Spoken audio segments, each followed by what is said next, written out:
to get ready, time to get ready, time to get ready. Whoa. Up for another day, get out the bed and I stretch before I wash my face. To survive, about to take him to another place. But she said I'm Superman to a Lois Lane. Inside the game, no wise enough, the need to clear the way. You gotta go, but to achieve it, you gon' need some faith. Welcome back to Off the Bench, ladies and germs. As always, we are presented by Diplomacy Clothing. Negotiate with style with Diplomacy Clothing. Follow them on Instagram at Diplomacy Clothing, spelled just like it sounds. Roland, big NFL news. Yannick Ngakoue, a very disgruntled pass rusher of Jacksonville, just got his wish. He is now traded to the Minnesota Vikings for a second-round pick and a conditional fifth that can go up to third, depending on whether he stays with the Vikings and gets his new deal that he's been looking for. So this is great, one, for the Jaguars, because now you can go full-on rebuild, see what's going on with Gardner Minshew, see whether you want to tank for Trevor Lawrence.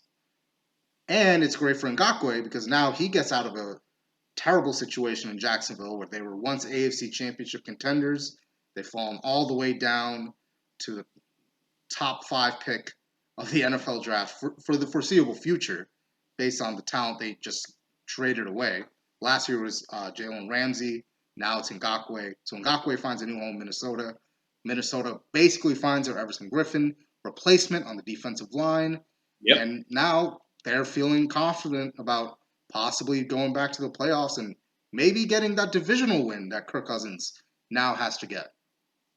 I think there's a little underlying thing here, George, in the Yannick Ngakoue trade. And, I mean, we talked a little bit briefly about the Vikings, how they always been built traditionally on defense, and they always had a great history of great pass rushers. Mm-hmm. And before, Everson Griffin, I don't want to get mistaken, is still a pretty good player. I don't have his exact sack totals right now pulled up or in my mind, but I know, Well, I know from looking at it earlier, he's had, believe he had 8.5 sacks last year and 9 the year before. So there's been a slow, steady regress, which is expected for a person of his age. But what I wanted to point out here, George, is the fact that Danielle Hunter, who is signed through 2023 or 2024, is going to be making less money, hypothetically, if Yannick Ngakoue was to get this new deal. The question I have is Danielle Hunter going to be fine knowing he's not the highest paid pass rusher on his own team? So I think that's something to look out for. But the Jaguars had to make this trade. There was a lot of talk if maybe Seattle will get involved in this deal. New York Giants might get involved. There was a bunch of teams speculating. Will they get involved? Will they try to add a Yannick Ngakoue? I know personally, I knew like a team like Carolina or the Jets, just because those are 2 represented teams. I don't think they had a chance because you look at it, you're like a second round deal and a conditional third round for a guy who has star. It seems like a steal from the Vikings. For that price. Mm-hmm.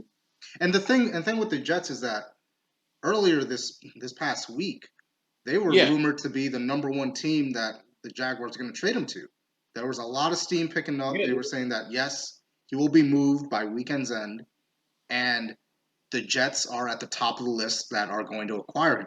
Because it makes sense. Because it makes sense. And I've heard a lot of Jets fans say, well, he's not a good fit in Greg Williams' defense, to which that I say, well, neither was the rest of that defense. Neither was Jamal Adams, but look at what happened. They had a top-ranked defense last year that just star players, George, are going to show up. And the thing with Greg Williams is that he's such a great defensive mind that even last year everyone was concerned about the transition from a 34 defense to a 43. And Greg Williams said, no, we're not running a base defense. It's going to be a hybrid where he's going to work towards each player's individual strengths, which is why Jamal Adams had such a great year last year.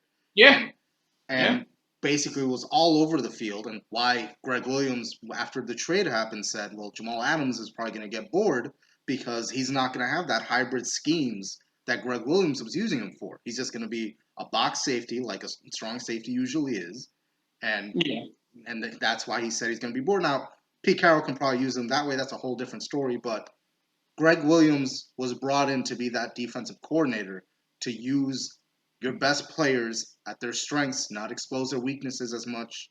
And I felt that for a second round pick, plus a conditional fifth that could be a third, the Jets could have probably gotten that deal done. Now, obviously, the issue is would he resign, and that's the big concern. And that's the point I was about to dive into, George, is that neither one of our teams really had a chance to re-sign him. Did we have? I think the Panthers didn't have the money to do it, but I'm pretty sure the Jets had the money to do it. They could have probably offered him what I think he's looking for a 4-year max deal. Mm-hmm. Is what I believe was rumored to be looking 4 or 5. I think I believe he's looking for maybe 5-year, like $75 million. 75, something like that. In the ballpark. But like you said, George, if you're the Jets, why would you? I'm sure the Jets probably did their due diligence. They probably talked to the agent. They probably talked to Yannick Ngakoue. As much as team made, we didn't do that. That's tampering. They did. They probably did it. And they probably came to the conclusion the guy's undecided about possibly re-signing with us. I'm not going to invest the second and the third round pick. If he's not going to resign with us. So I understand completely. I look at Minnesota. This was a deal. Kind of came out of left field. I didn't expect the Minnesota Vikings to get into the business, especially knowing that they have to pay Dalvin Cook. They have to. They just gave Kirk Cousins this extra deal. Like Eric Kendricks, I believe, just got paid as well.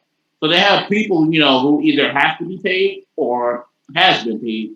And I think they're going to be looking to possibly invest more money into their team as currently is. I thought they will try to get into the business of this draft. The question I think that comes up with Minnesota now that this trade has been completed, is are they thinking like Super Bowl or bust this year? Because they made it. They made it to the divisional round.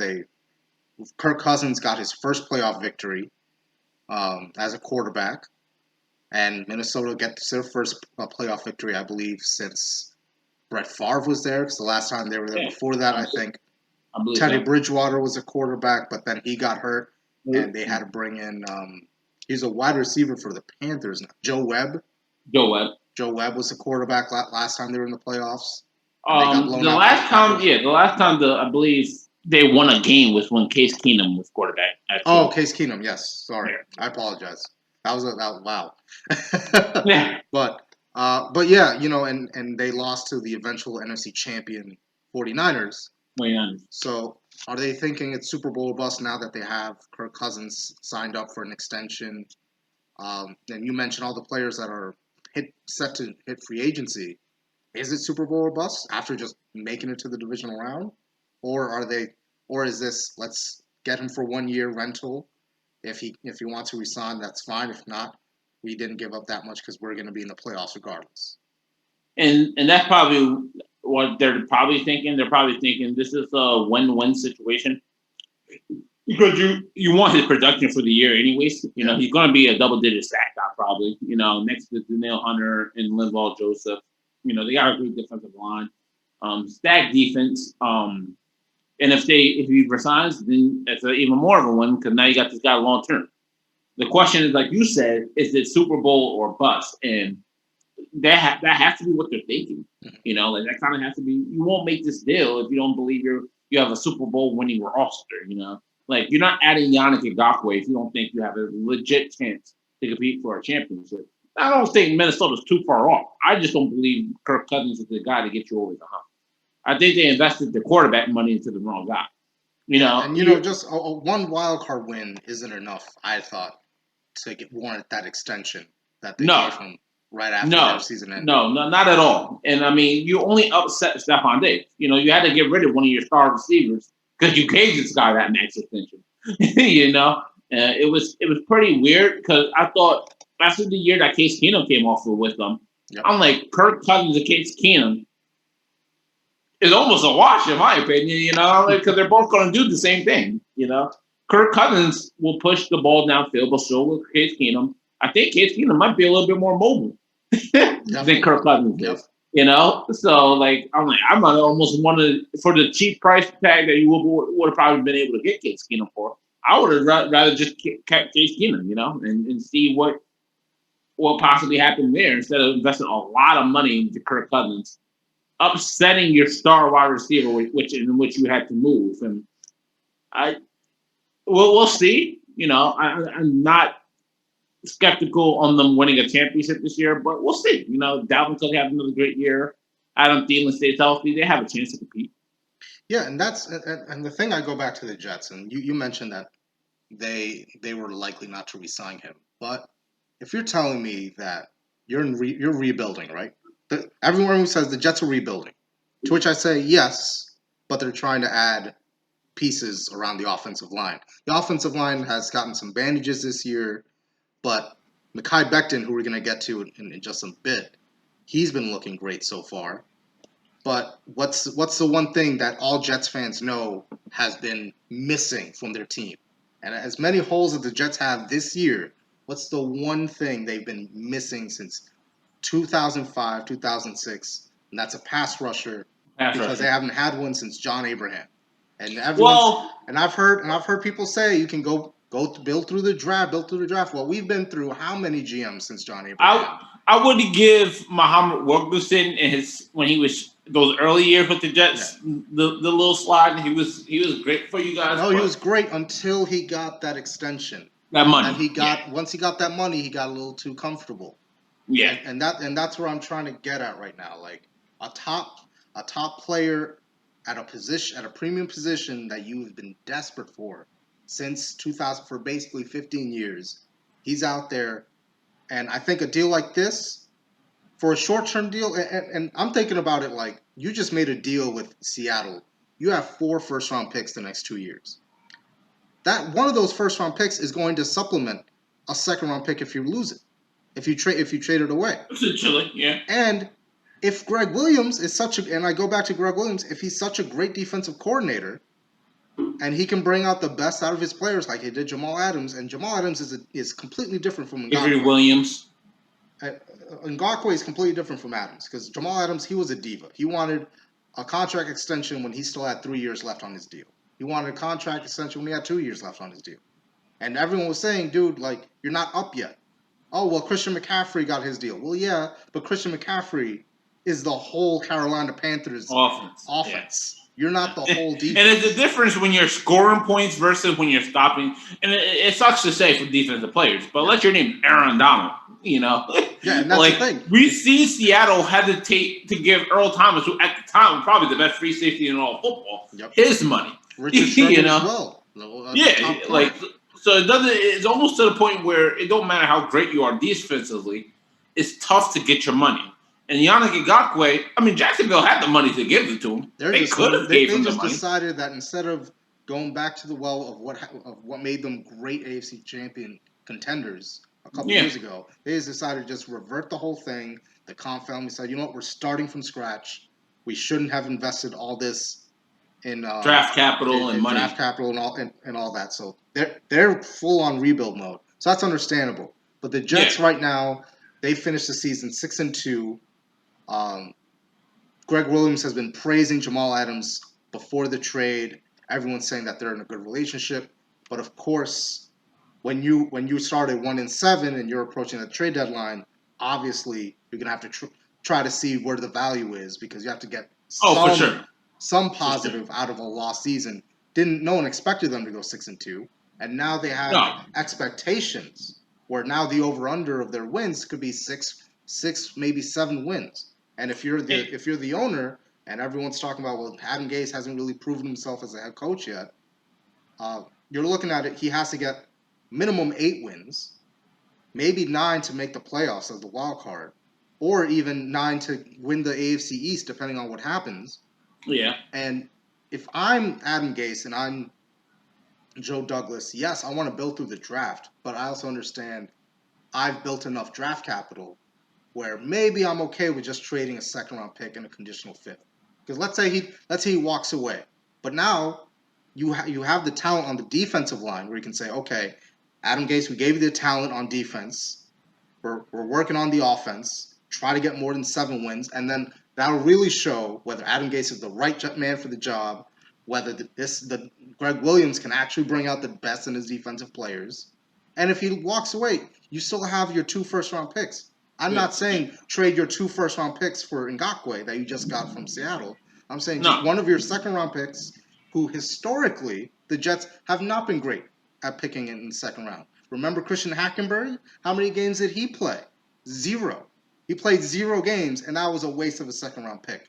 The John Idzik, when he was general manager, before Mike McCagnon, he had the Idzik 12. And what did he do? That was the Odell Beckham draft year, the draft class with Odell Beckham. Rex Ryan was saying, dude, this Odell Beckham cat, he's got talent. We need to trade up and give whatever team is up there, whatever draft capital we can to get this guy. And what did John Idzik say? No, we'll be fine. And they stood pat, and all 12 of those players are not on the team. And that's where I'm like, dude, like the second round picks, they haven't panned out. Mike McCagnon's draft picks haven't been panned out. John Idzik's hasn't panned out. Trade just one and a conditional one. The top tier talent are going to be in the first round. My thought process, to cut you off real quick, George, is I've seen the Jets numerous of times now, dating back to Leonard Williams when they traded him to the Giants, now Jamal Adams when they traded him to Seattle, Muhammad Wilkerson when they let him go. They had a lot of talented players that they let walk for nothing. Yep. And I mean, and the reason why I say that is that if you knew going into this offseason there was a great chance that you was not going to pay Jamal Adams his money, and you knew he was going to be advertising for his money at that trade deadline, you take what the best available deal is. You know, because at the time, the news wasn't as big as it was in the offseason.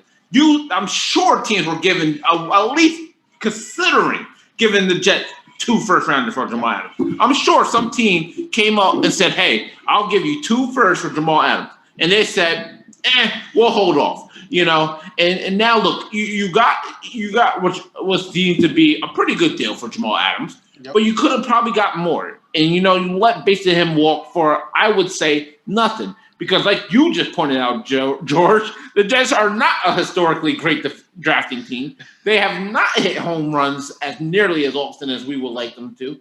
The last real great talent they drafted, I'm talking real great, was Darrelle Revis. Yep. And they said, "Hey, Darrelle Revis, we see all you're doing over there, but we're going to trade you to Tampa." You know, like, it's the Jets, man. It's the Jets. And speaking of the Jets, they have one bright spot this year, and that is Mekhi Becton. Yeah, this boy has been killing it in training camp. Mind you, and I just mentioned before, the Jets don't have a lot of pass rushers. So take this with a grain of salt. Grain of salt, yes. Grain of salt, folks. we must. Jordan Jenkins, their outside linebacker, is saying, "Boy, it's scary to see when his full potential is there." Could be. Jordan Jenkins, he's been stepping up as an outside linebacker. He's not the level of outside linebacker the Jets need right now. But for one of their top pass rushers to say, "Dude, this man is big. He opens up holes for Bell," which is something that never happened last year in Bell's first year with the Jets. And so Becton looking really well. My issue now is him being on whatever, either the blind side or the opposite side of the tackle position, going to be enough for this bandage put together offensive line? George, I've read all the reports you have read, man. And I've seen countless people coming out of the Jets camp, this Mekhi Becton is the next great tackle. Mm-hmm. And that's basically, I mean, if you look at his stature, Jordan, I would just look at 6'7", he's 6'7", 364. Yeah. You know, he's a big boy. So my thought process was when I first read that, I'm like, well, do we know if he played left tackle or right tackle? Mm-hmm. Has that been decided? And I believe the plan is to have him at left tackle to protect Darnold's blind. Yeah, I'm about to say, so because that's if this the guy plan right now. But then again, I say this is a bandagely put together offensive line. Yeah, and George, and that's the point I was diving into. Because, like you said, it is bandaged to the max. But if you see that this guy has what you deem to be Hall of Fame potential, because that's what essentially whenever you draft somebody and your first, because they didn't have rookie OTA, so they couldn't get an original look at the guy.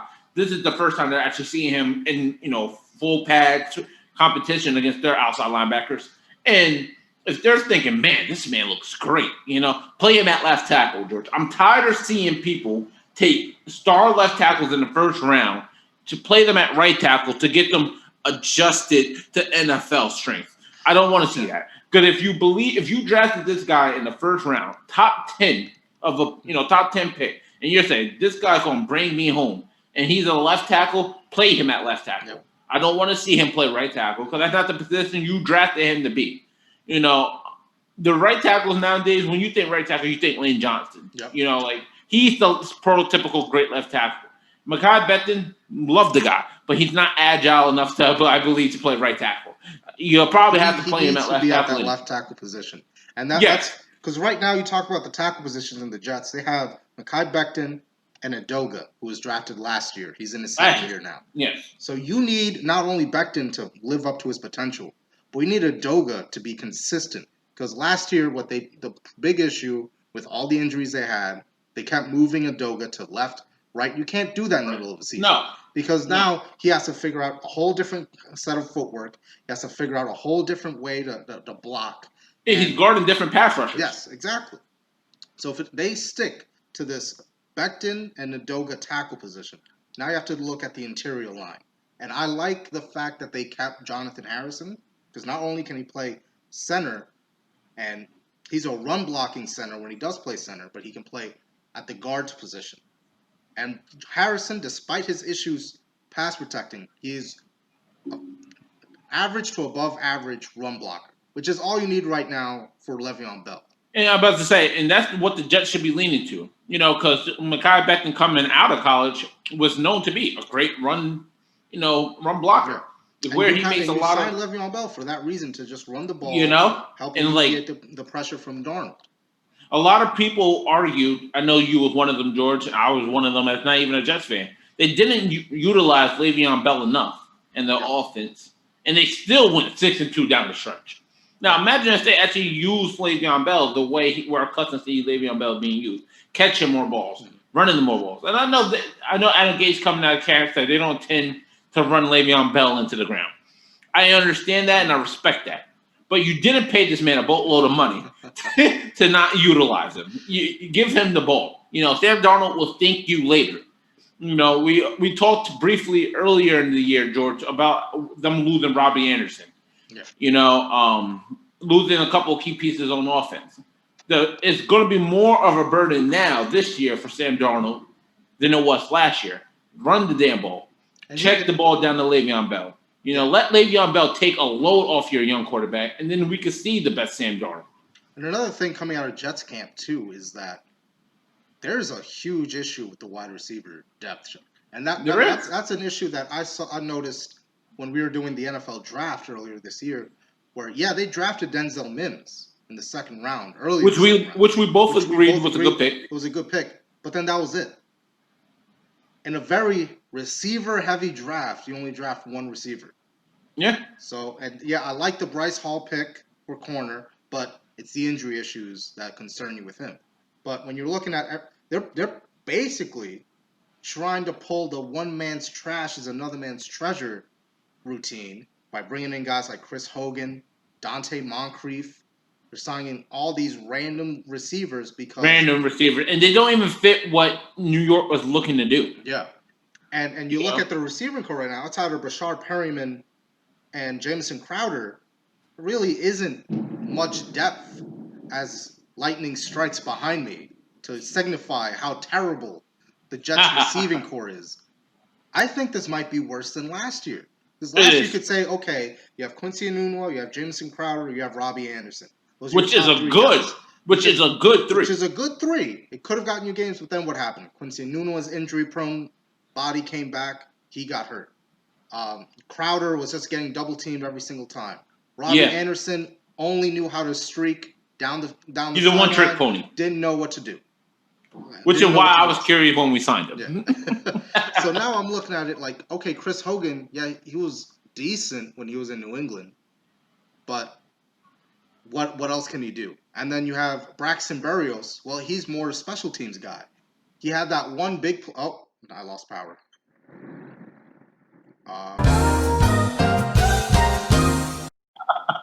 The receiving core is suspect. I don't like that we have less top receivers now than when we had last year.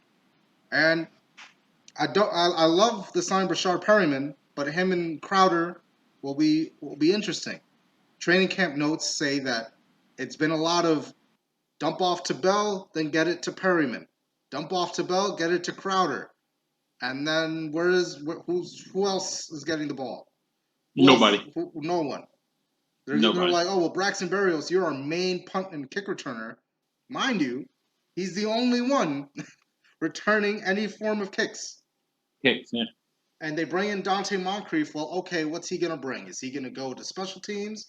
Or is he just going to be another body for Sam Darnold to possibly throw to? I think Dante Moncrief works a lot out on the numbers. Yeah. So he should be great there to where you can use Jamison Crowder in his more prominent role in the slot.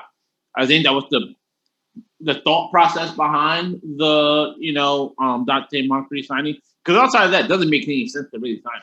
He's been a journeyman his whole way through. He's never really caught more than 100 passes. Probably hasn't even caught more than 80 passes. Probably hasn't caught more than 60. So I mean, he had Andrew Luck at some point in time throwing the ball. So I mean, I look at it, George, and like you said, the notes are all hinting to the people that we expect to get the ball. But when Perriman's getting checked by Stephon Gilmore and they're doubling over the top of Quincy and Enunwa, Enuma's not on the team anymore. That's the thing. They cut him. He's not on the team anymore. I meant Jameson. Which is even more concerning because my apologies. The previous GM McCagnon gave him an extension, which was like, all right, he's the longest tenured Jet aside from Bilal Powell. And now they're even talking, and then they're like, well, he hasn't played 2 straight seasons. He only played maybe 1 or 2 games max, and he's had that terrible neck injury. So now it's like, all right, we gave this guy a contract when we shouldn't have gave him a contract, which I guess leads back to what we're talking about with Ngakoue, where Jets fans are like, we don't want to give these players these max contracts because historically we've been giving these players max contracts, and they either don't live up, they stop putting in the effort once they get the money, or they get injured. Yeah. So it's all these issues, which, quite frankly, it should affect every team in the NFL, but for whatever reason, it affects the Jets more than anything. And now they're talking about possibly bringing back Demaryius Thomas. To which I say, why did you not bring back Demaryius Thomas sooner than beforehand? Yeah. One, the guy already knows the playbook. The guy is the one receiver you want. Hold on, George. I'm sorry to cut you off real quick. I just want to slide in real quick. I'll let you continue after this. Just answer me this: was Demaryius Thomas on the team during training camps last year? He was not. No, right? he was not. He was a mid-season pickup. So wouldn't it fare more better for you to have him on the roster this time during training camp? That makes sense to me. That makes sense to me, especially since he's played for Adam Gase before. He's got apparently this whole offseason has been around bandaging the offensive line and bringing in players that are Adam Gase favorites. So I don't know why Demaryius Thomas is still a free agent. Sure, he may not be the same Demaryius Thomas from Denver, but damn it, you need receivers that know the playbook so that Sam Darnold can be the best Sam Darnold he can be. Because this is year 3. We have no idea how good Sam Darnold is now. Because year 1, he had that injury around the end of the season. Last year, he had mono. We have no idea how good Sam Darnold could be. I keep saying he's got a high ceiling. Go on. And all things considered, it may not be Demaryius Thomas from Broncos, but then there at the end of the year, he was looking pretty decent. And the thing is, he knows the playbook. That's my big thing. He knows the playbook. He's close with Adam Gase. Why is he still a free agent? Why are you bring in Frank Gore? Okay, he's a locker room leader. He's a veteran, and he's played for Gase in Miami. Great. What's Demaryius Thomas? A veteran, and he's played for Adam Gase before in the past. Why is he not on this team anymore? Why wasn't he re-signed? What? I don't understand. And for me personally, because I'm still not sold on Sam Darnold. I keep telling everyone, these USC quarterbacks keep disappointing you. The ceiling is like the receivers. The ceiling is Carson Palmer. I don't want Carson Palmer. He had those great stretches in Arizona. That's because he had damn near sure don't want Matt Leinart either. And no one wants Matt Leinart. The Jets fans already know what happened with Mark Sanchez when we told him to throw the ball. This isn't historically going to end good, and I don't know what Sam Darnold is yet. Everyone says Sam Darnold looks the most promising. I'll say that. He's the most promising, but I still have no idea how good he is. Because he hasn't had he may have had full training camps. He went through 2 different head coaches, and now apparently their relationship is great. They've had a great relationship. But on the field, he has mono, so now Le'Veon Bell says no bars. Well, first of all, you were 21 when you're going into your rookie year. So those veterans from the Todd Bowl era should have told you no bars. And it didn't have to take your 3rd year in the league to say, well, maybe you shouldn't go to the bar, Sam Darnold. Maybe you should just stick to the playbook. Like a Tom Brady, a Peyton Manning. Maybe you should stick to the playbook, sir, and do the bars in the offseason. Because, that's what winners do. It's the culture built in New York. It is. And you know what? I blame Joe Namath because he did all the partying. He did all the crazy stuff, and he still won a single Super Bowl. It would be different if we were talking about Baker Mayfield in New York. I would expect that from Baker Mayfield. Yeah. But Sam Darnold, come on, damn near. And the thing, my expectations for Sam Darnold with Mekhi Becton being as great as everyone is touting him to be, with everyone praising this new look offense, this defense that is going to supposedly step up now away from the Jamal Adams diva saga. I'm expecting minimum 20 touchdowns to around 10 interceptions because he's thrown for 3,000 yards in his rookie year. He almost went for 3,000 last year.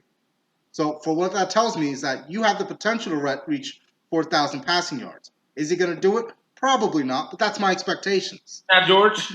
Now here.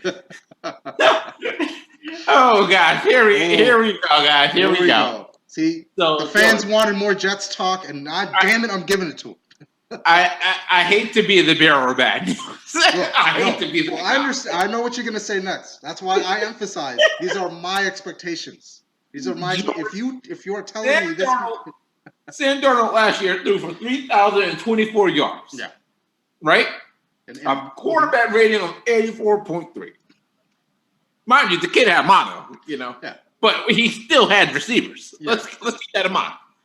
Last year, he threw for 19 TDs, 13 interceptions with receivers. Now, you mean to tell me this year you want 20 touchdowns and somewhere damn near there, like 10 interceptions? I don't think it's going to happen, George. It's probably not going to happen. Probably not. If you're telling me this is our franchise guy, if you're telling me this is the man that's going to lead us out of mediocrity and back to the playoffs, that's my expectations. I mean, damn near. Because Tom Brady's had worse receivers. George, we're talking about Tom Brady. I mean, this is Tom Brady. But if this is our Tom Brady, if this is supposed to be the guy to take us to the promised land, then this is what the issue. Bro, this is what Jets fans want Sam Darnold to be the guy to win AFC East titles, to make it to the playoffs, to possibly make a Super Bowl. Can I be real with you, George? Can I be real with you? Be real. Sam Darnold. This is me being real, George. This is me being real. Be as real with you as I can humanly be. If Sam Darnold, and this is, if he could be even Carson Wentz, you take it. You take it. Because that's better than anything. That's better than anything you've ever had. We can't compare the man to Tom Brady. He's not going to be that. No, he's not Tom Brady. You're right. That was my mistake. Okay. My mistake to compare him to Tom all right. That's all okay. The point I was making is that Tom Brady had no receivers. That was the big thing. Okay. I hear you. No receivers. Yeah, okay. I can hear that. So what Carson Wentz threw for last year with no receivers? Because all his injuries got. Let me go take a sneak peek here. Let's go take a sneak peek. Carson Wentz threw for last year. He threw for 4,000 yards, 27 TDs, and 7 interceptions. Now that'd be pretty damn nice if Sam Darnold could do that for you guys. That's all I ask. Because this is all I ask. Because Philadelphia had Alshon, I'm gonna drop the ball every time you throw it to me, Jeffrey. And he still went for 4,020 touchdowns. That's all I ask.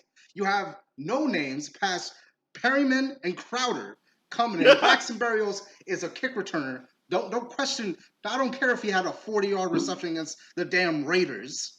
I don't care about that. That was one game. George, you want somebody some fantasy points that day. And he was stringing, I'm sure. We haven't talked about Chris Herndon, who hasn't had a full season yet. Now he's the promising young tight end. He's the promising tight end that should build that Phillip Rivers, Antonio Gates type connection that the organization hopes. Now they're not anywhere close to those guys, but they're hoping that they're there for the rest of their careers in gangrene, just thrown to each other. He was suspended for the first, I believe, 4 games last year for, I believe, a DUI that he had. And the year before, he got hurt. And then he ended the year last year hurt again. So this is Herndon's big year to step up as that big tight end receiver that the Jets need him to be. Because if Herndon can be that receiver, then yeah, I'll be more comfortable in saying, yeah, well, I can see him getting 20 touchdowns. Darnold getting 20 touchdowns with Perryman, Crowder, Bell, and Herndon playing. Sam Darnold throws for, let me say this, George. I'm sorry to cut you off. But Sam Darnold throws for 3,000 and let's say 500 yards, right? Yeah. Throw for 27 TDs, and let's even say 12 interceptions. You pay that man. At that point in time, you pay that man. And I've told Jets fans this before. If we're in the market of just we're rebuilding, we're not making any trades, we're just building through the draft, then the next big deal is going to be Sam Darnold. Don't tell me nothing about there's this top free agent that's interested in the Jets, talking to the Jets. I don't care about that. I don't care about that. If we're seriously rebuilding, then we're not signing anyone to more than 1-year deals. No. And you're telling me that we're just going to wait until maybe a locker room veteran for a 2-year deal. Yeah. Maybe the offensive line you'll sign to like 2-3 year deals. Some corners maybe, but the big max deal that you're going to give out is going to be Sam Darnold. And that's if he reaches those expectations of the Carson Wentz that the Jets are expecting him to be. Yeah, we have to. This is the make or break year. We talked about this before, I know, in the previous episode when we did season previews. Sam Darnold's make or break year. This is it. It's wide open. He's either gonna swim and he's gonna get that extension, or he'll sink and they'll cut ties with the guy. But I think the Jets are gonna have to realize this early. They're gonna have to realize this early in the year. Sam Darnold's our guy. Because Sam Darnold, the strength of schedule for Sam Darnold, not particularly on the. This is one of the toughest. This is one of the toughest schedules in the league this year. The Jets. Yeah. I was just about to say that. Mm-hmm. And the Jets have to win minimum 8 games for one to show that this team is as competitive as they showed when they went 6-2 last year. 2, that Adam Gase is the right man for this head coaching job. And that 3, Sam Darnold is the guy. They have to win at least 8 games. I know we got to switch topics here, but I just want to dive in real quickly to our viewers. Go ahead. They start off with Buffalo. They go to the 49ers, Colts, and Broncos. That's the first 4 games of this year's schedule for the New York Jets. They can easily be down. I'll give them the benefit of the doubt and say they beat the Colts. That's me being nice and say they beat the Colts. They'll be 1-3 at that point in time, needing to essentially win at that point in time 9 of the next, 12? 12 games. And looking at the rest, you mentioned they play the 49ers. They play the Kansas City Chiefs later in the year. They play the Chiefs. They play the Patriots twice, obviously. Seahawks, Rams. Speaking of the Patriots, though, another person that's been impressing at camp is Cam Newton. But before we go into that, I just want to shout out a new local artist in the Westchester area, Stefan Watson. His brand new website, Artistry by Stefan, which I will leave in the description for YouTube viewers, just went live. He's got 2 brand new shirts that he himself created. Go check him out. Artistry by Stefan, great up-and-coming artist. Moving on, Cam Newton has been impressing in Patriots camp. Everybody. This is my look. This is my look of surprise.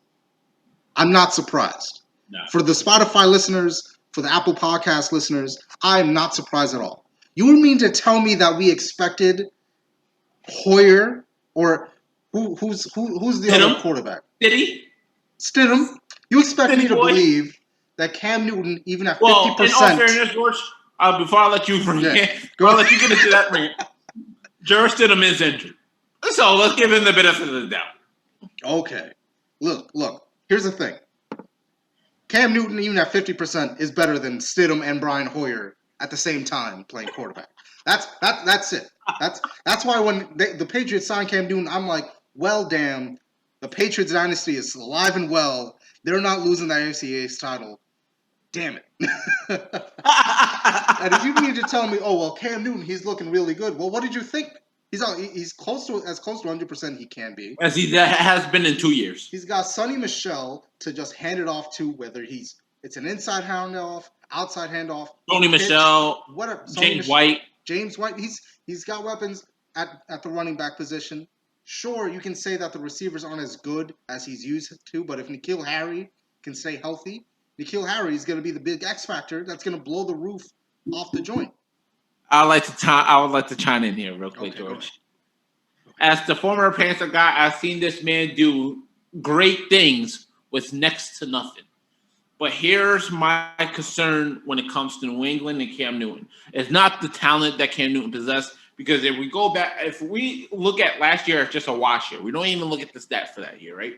George, a lot of people will be stunned to know he was having statistically his best passing career stats of his career. He was phenomenal under North Turner's drop back, 2 steps, release the ball. And what does Bill Belichick do? He gets the ball out of his quarterback's hands fast. Quickly. Yep, fast, very fast. So the only concern I have is last year PFF, Pro Football Focus, had no Patriots tight end in the top 40. When in Carolina, he was accustomed to having a Greg Olsen to throw the ball to, who at the time was a top 3 tight end in football. Now, receiver-wise, he never had a star receiver, so him even having Julian Edelman is an upgrade compared to what he was working with Kelvin Benjamin and Curtis Samuels and Philly Brown and Ted Ginn. These are the receivers. I'm not naming return specialists. I'm naming people who Cam Newton was throwing the ball to. So he has to upgrade that receiver already. Cam Newton has never. Last year when we played him in, George, he was not healthy, and you could see that easily, especially in that Week 2 matchup against Tampa Bay when Shaquille Barrett had 4 sacks, and everyone's like, "Well, that's just Shaquille Barrett being great." Yes, Shaquille Barrett is great. He's a good pass rusher, but when your quarterback can't even plant his feet correctly without some type of shoulder pain or knee pain or there's something wrong. Cam Newton is in the system, which one, like you said, George, it's fearful if you're one of the AFC East teams, because this was looking promising for you. You had a chance. Every team in the division had a chance. The Dolphins had a chance. Had a chance to make a run here. But the main concern has to be, if Cam Newton is healthy, you have no chance. We're talking about a former MVP, someone who is consistently going to run for anywhere between 5 to 8 touchdowns on his legs, and then throw for another 15. He's going to be a dark horse for comeback. Dark horse. He probably going to be the favorite. Actually, I'm not even going to say dark horse. Probably the favorite to win comeback player of the year. Yeah. It could be a dark horse. Listen to me, for offensive player of the year. He has that potential. And with Josh McDaniels has never had a quarterback like Cam Newton. What do you mean? He had Tim Tebow, didn't he? A mobile quarterback. Yes. I was about to say, and he did something with Tim Tebow. And outside of that, we seen him make Matt Castle get paid. And we're talking about quarterbacks who are never going to be mistaken for a great quarterback. Never been in league MVPs. That's for damn sure. So we have to wonder, when the news came out, like you said, George, when the news came out of the Patriots camp, Cam Newton is looking phenomenal. I gave Jerry the benefit of the doubt because I know he's dealing with the injury, but I knew he would beat a Brian Hoyer. And if they brought up in somebody else, Cam Newton is more talented, and he's been spending a lot of time with Mohamed Sanu, N'Keal Harry, Julian Edelman, James White. He has offensive weapons out the wazoo, George. And here's the big kicker. And you can probably ask Tom Brady this. How much did he miss Mark Andrews last year, George? How much did he miss Mark Andrews? But Mark Andrews when they do when PFF did their top, I think, center ranking, he was like second, George. Yep. You know, like he's as great as a center as they come. And Tom Brady didn't have him at all last year. Yeah. So you look at it like, okay, Cam Newton's gonna have a good offensive line. You're gonna have weapons around him, and a coach that's just drooling to unlock a new potential in their offense. And a lot of people are sleeping on their defense, George. I think they'll be a lot better defensively than a lot of people are getting credit for, and that's just the Patriot way, you know. And the thing with the defense is that the reason, me personally, I'm not too confident on that defense because guys like Dante Hightower have decided to not. And that's the thing, and those are big impact players on the defense. Yeah. But you can't doubt Bill Belichick. And Dante Hightower has injury problems before, so we've seen the Patriot defense without Dante Hightower still be productive. One thing you didn't mention though is that in a lot of Jets forums that I'm in, a lot of people are nervous over the Patriots draft picks this year because in the third round they went Devin Asiasi, the tight end from UCLA, and then 10 picks later they picked Dalton Keene, tight end, Virginia Tech.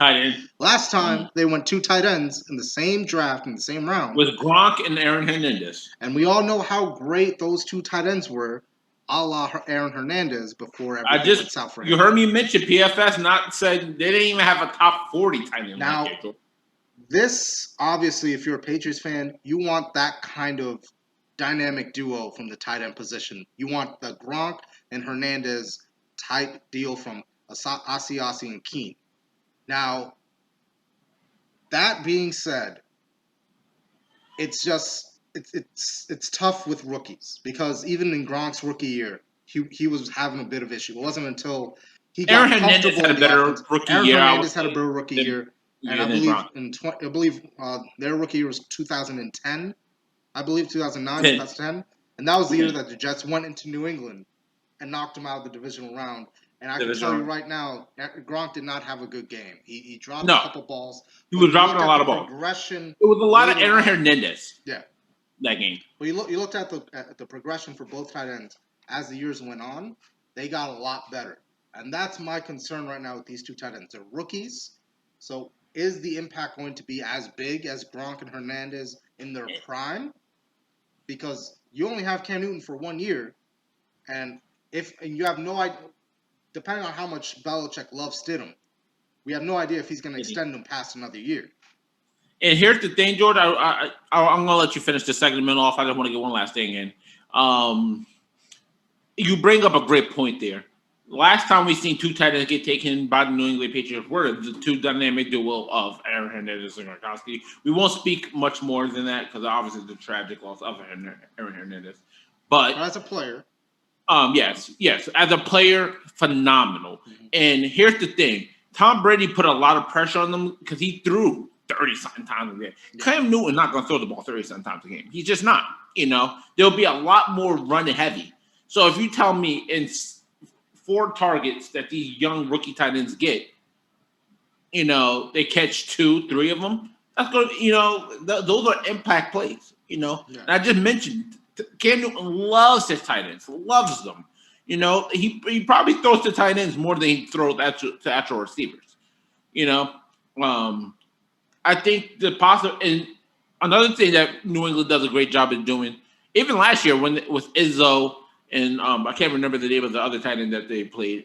Was it Benjamin Watson? It might have been Benjamin Watson, but they always have great run blocking tight ends. Which is going to be great for New England when they get to the goal line stands and Cam Newton does his potent QB sneaks and just runs it right up, right behind those big old tight ends on offensive line. So, real quickly, Roll. Well, George, we just finished the Daytona night race, which is, oddly enough, the last race before the playoffs start for the NASCAR Cup. And we've seen a lot of interesting things come out of that race. The most important thing is William Byron won the race, which locked him into the playoffs. He came into the race, I believe, about 8 points to the good. He was already in, but he was in a constant battle with Matt DiBenedetto and Jimmy Johnson, the 7-time champ. Okay. With that last spot. And Daytona being one of the most unpredictable tracks you can ever go to, a lot of people, was nervous because even if you have one of those random drivers, Ryan Newman win, or Eric Emerald, like one of those who are behind win, then they would jump. It's typically on William Byron. So William Byron had to not only place good, but he almost had to be in position to win. And I'll fast forward a little bit. There was a lot of great racing, but towards the end, Tyler Reddick took the lead, and he threw a couple of real aggressive blocks. At this point, Matty B, Jimmy Johnson, and William Byron are all running in the 10, very close together. Those are the three drivers everyone's keeping their eye on. Eric Jones looked dominant early.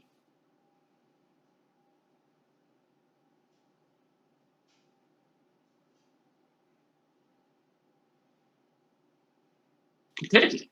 So essentially, at that point in time, if you're William Byron, the only thing you have to think about is not like wrecking. Right. Just don't wreck. But what the William Byron said, he said that. I got my teammate Chase Elliott behind me. I'm going for this win. And he sticks his nose up front and holds off to manage to win his very first NASCAR Cup race, which was a remarkable race because I love William Byron. I grew up a big Hendrick guy. My grandfather was more Rouch, but I was a Hendrick guy. So that 24 car means a lot to me because I grew up a Jeff Gordon fan. So, I always seen the 20, I'm always going to root for the 24 car, no matter who's driving.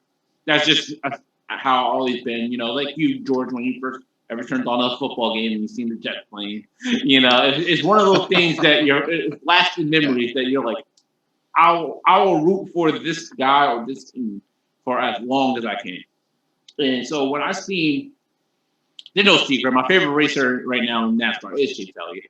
So there was part of me behind when William Byron was getting pushed by Chase Elliott. Well, I was like, man, I would love for Chase Elliott to take the lead. But man, William Byron's such a great guy that, he's driving that iconic 24 car that I was like, man, I'm happy for him, First Cup win. There was a lot of scrutiny going on with, William Byron, where a lot of people was like, he didn't win the Cup, the truck championship, but he came close. He probably would have won if he qualified, but he ended up blowing an engine, which is no fault of his own. He went on the following year to win the NASCAR Xfinity Championship, which is the step underneath the Cup. Right. And then after winning that Cup championship, Jeff Gordon retired, and they ended up essentially just putting William Byron in that ride. So a lot of people were a little salty about that, and I admit I was too, because you even though it wasn't the actual 24 camp, the 24 camp is actually Chase Elliott's camp. The 24th camp is actually what was the 5th camp, rebranded as the 24. So it's not necessarily Jeff Gordon's actual crew that's working on that 24 crew car. So it was just a big day in NASCAR, George, because it was like you couldn't have asked for a better result if you are NASCAR. Your three drivers who came into the championship, determining race were like 18 points apart, and they all were running competitive. Running. We've seen stage points actually matter. Yeah. Like William Byron was up front, but he wasn't pushing himself. He didn't jump out of line when cars were jumping out of line to try to catch a draft on him. He stayed in place, took his points when they came, because he knew no matter how this thing ends, I might need these points come later. So it was so exciting to see. Just the race actually mattered. Because the problem with a lot of these super speedways, like if Denny Hamlin would have won, it would have been like, 7th win of the year. Yeah. Who cares? Who cares? Like Bubba Wallace, who we talked about before on the show, was actually in contention to win the race, which doesn't happen often. Yeah. Bubba Wallace was up there contending for the lead. And that's why a lot of people love this super speedway tracks, because you see guys who normally doesn't have the equipment to compete with these Denny Hamlin, Kyle Busch, Kevin Harvick, Joe Logano, Brad Keselowski. They typically don't have the power to compete with those. But at super speedways, where we're all on restricted plates, it still makes a difference. It makes for a more exciting show. It definitely sounds like it sounded like it was an exciting race. It was, George. It was, and now our championship field is locked. And I feel it's only right if I dive into my championship 4 predictions before we end our. We'll save that for another. We'll have a little teaser for the next episode. Okay, a little teaser. So next up, you guys can look out time. for. But guys, you know what? We're out of time. Don't worry, we're trying to make these episodes longer. Trying to fit as much content as we can in these 1 hour segments until we get a new RSS feed. But ladies and gentlemen, thank you so much for listening to Off the Bench. Apologies, tremendous apologies for the technical difficulties. Yeah. For me slandering my New York Jets and getting a power surge over here. But you guys take care. Make sure to follow us on Spotify and Apple Podcasts. Hit the subscribe button on YouTube. We are currently still growing at a rapid rate on Spotify. I would just like to say that. So thank you to all the Spotify listeners. You have been tremendous in helping the growth of this podcast. We love you all. Take care. Have a good night.